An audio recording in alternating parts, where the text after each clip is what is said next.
Jeff, we're back again working on the 2018 Wildcat XX.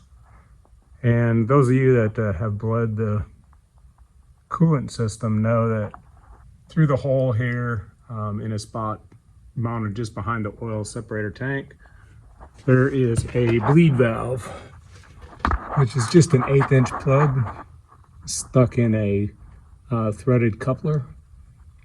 So what I'm going to do today is replace that with a bleed valve that I will show in a picture here in a moment, and I'll put a link in the bottom where you can buy that at. I'm going to run a hose down so that the coolant doesn't run down onto the other parts and make them sticky, or onto something hot and start a fire.